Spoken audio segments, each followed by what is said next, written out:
कई लोग कहते हैं कि परिंदे के पास, मटके के पास में, पानी के स्रोत के पास में जहां जल भरते हैं, ठंडा रखते हैं, टंकी रखते हैं, वहां पर मटके के पास बत्ती लगाओ, दिया लगाओ, पितर शांत रहेंगे। तो पितरों को शांत करो, मना नहीं है, पर दिया लगाने का नियम है कि पितरों को अगर आप दिया लगा रही हो मटके के पास, परिंदे के पास, या अमावस्या के दिन पितरों के लिए अगर दीप लगा रही हो, तो गोल बत्ती अगर लगाओगी तो कार्य कभी सफल नहीं होगा। घर में लक्ष्मी नहीं टिकेगी, संपदा नहीं रहेगी, घर में कोई ना कोई बीमार पड़ा ही रहेगा। धन आएगा जाएगा, टिकेगा नहीं। इसलिए पितरों के लिए अगर दिया लगाना है, पूर्वजों के लिए दिया लगाना है, पितरों के लिए अगर दीप लगाना है, तो लंबी बत्ती लगाइए, लंबी बत्ती। महाराज लंबी बत्ती का प्रमाण हमारे यहां शास्त्र का, गोल बत्ती का प्रमाण। दीप जलाएं, थोड़ी देर रुकिए, और दीप का भी नियम है महाराज, दीप का भी नियम है। दिए में जो फूल बत्ती लगती है, गोल बत्ती लगती है, गोल वाली, ये बत्ती हमेशा कोई विष्णु भगवान की पूजन कर रहे हो, शिव जी की पूजन कर रहे हो, कोई अन्य देवता का अगर आप स्मरण कर रहे हो तो गोल बत्ती लगाई जाती है। भगवान के मंदिर में पूजन कर रहे हो तो गोल बत्ती लगाएं। लंबी बत्ती, लंबी वाली जो बत्ती होती है, लक्ष्मी की पूजन में, देवी पूजन में, जितनी भी माताओं की आप पूजन करोगे, जितनी भी देवियों का आप स्मरण करोगे, उसमें लंबी बत्ती का प्रमाण है। पितरों की पूजन में लंबी बत्ती का प्रमाण है। पितरों को कभी गोल बत्ती नहीं लगती। आप मटके के पास में, परिंदे के पास में, जल के पात्र के पास में कोई भी अगर दिया लगाएंगे तो वहां गोल बत्ती रखकर लगाएंगे तो घर में लक्ष्मी नहीं टिकेगी। और सुंदर चरित्र कहा, यदि आपके जीवन में बहुत ज्यादा लक्ष्मी से तकलीफ है, कष्ट बहुत ज्यादा है, या संबंध खराब हो रहे हैं बहू और बेटों के, संबंध खराब हो रहे हैं, अदालत में बात चली गई कि लड़की और लड़के का तलाक होने वाला है, बहू अपने घर जाकर बैठ गई, आने को तैयार नहीं है, जमाई अपने घर रह गया, लड़की को लाने को तैयार नहीं है, सास बहू में आपस में तनमन चल रही है, प्रेम बिल्कुल नहीं है, या लक्ष्मी आती ही नहीं, बहुत कष्ट है, जमीन जायदाद पड़ी बिक नहीं रही, तो एक काम करना, इतना दुख अगर आपके जीवन में है तो कार्तिक के महीने तक रुको, और कार्तिक का महीना आए, त्रयोदशी तिथि आए, कोई सा भी हो, सोमवार, रविवार, मंगल, बुध, कोई सी भी त्रयोदशी, प्रदोष, कोई सी भी प्रदोष तिथि आए, उस दिन तुलसी की लकड़ी, पहले से तुलसी आपके घर में अगर सूखी हो, तुलसी सूख गई हो, तो उसकी जो लकड़ी होती है, उस लकड़ी का 7 लकड़ी का बंडल बनाकर दीप बना लो।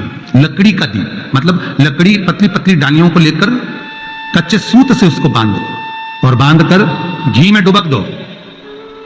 कार्तिक के महीने में शुक्ल पक्ष की त्रयोदशी तिथि जब आए, प्रदोष का जब व्रत आए, उस दिन भगवान के मंदिर में, शिव मंदिर में नहीं, भगवान किसी भी देवता के मंदिर में, विष्णु के मंदिर में, नारायण के मंदिर में, कृष्ण मंदिर में, राम मंदिर में, किसी भी मंदिर में, मंदिर ना हो तो अपने घर के मंदिर में शाम के समय पर उस तुलसी की लकड़ी का दीप, दिया भरकर उसमें घी डालकर जो दीप प्रकट कर देता है, जला देता है, दीप को प्रज्वलित कर देता है, उसके घर में कभी संपदा की कमी नहीं होती महाराज। विष्णु पुराण में स्पष्ट लिखा है। इसलिए शायद कहा जाता है कि भगवान को सर्वश्रेष्ठ कौन सा चंदन अच्छा लगता है।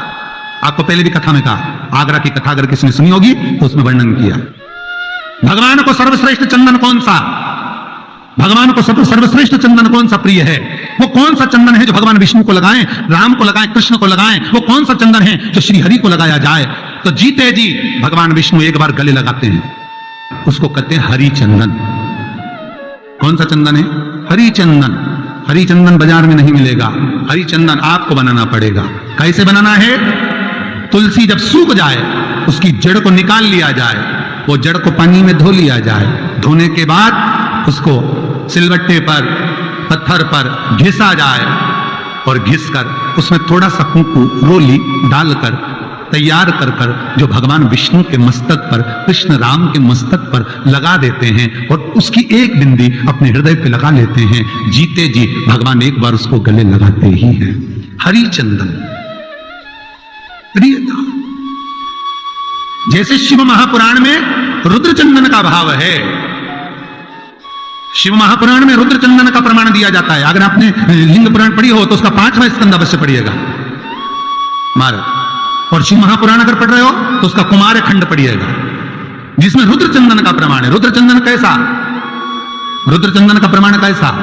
तो तो महाराज कहा चंदन घिसकर, पीला चंदन घिसकर उस चंदन को 3 मुखी रुद्राक्ष पर लपेट लिया जाता। 3 मुखी रुद्राक्ष पर उस चंदन को लपेटा जाता। लपेटोगे उसके बाद उसको ऐसा गोल करोगे तो एकदम चिकना हो जाए, एकदम चिकना, ठीक है, एकदम चिकना हो जाए। और उस चंदन को आप शिवरात्रि के दिन, और कोई से भी महीने की शिवरात्रि, किसी भी महीने की हो, सब फलदायी होती है। अगर आप पंचांग में देखेंगे तो शिवरात्रि लिखी हुई आती है, हर महीने शिवरात्रि पड़ती है। किसी भी महीने की शिवरात्रि पर रुद्र चंदन, अर्थात जो चंदन का आपने 3 मुखी रुद्राक्ष में लेपन करा है, उसका गोला बनाया है, वो चंदन अच्छा मोटा मोटा कर लेना, अच्छा बढ़िया, ऐसा नहीं थोड़ा बहुत ही लगाओ, पूरा रुद्राक्ष दिखना नहीं चाहिए, पूरा लपेट कर उसको शंकर के शिवलिंग पर ले जाकर रख दीजिए और फिर धीरे धीरे शंकर भगवान पर जल अभिषेक करना प्रारंभ कर दीजिए। वो चंदन पूरा धीरे धीरे शंकर के शिवलिंग पर डलना चाहिए। शंकर के मूल मंत्र श्री शिवाय नमस्तुभ्यं का जाप करिए। यह कहलाता है रुद्र चंदन। इस चंदन के अभिषेक से महाराज जो काम नहीं होता आप कर कर उस कार्य को प्राप्त कर सकते, सिद्ध कर सकते। रुद्र चंदन, हरि चंदन, रुद्र चंदन, ये वो चंदन है जो जीवन का सुख प्रदान करने वाले। अगर आपने अभी तक हमारा चैनल सब्सक्राइब नहीं किया तो अभी सब्सक्राइब करें और बेल आइकॉन को क्लिक करके हमारी लेटेस्ट वीडियोस के बारे में अपडेट जानें।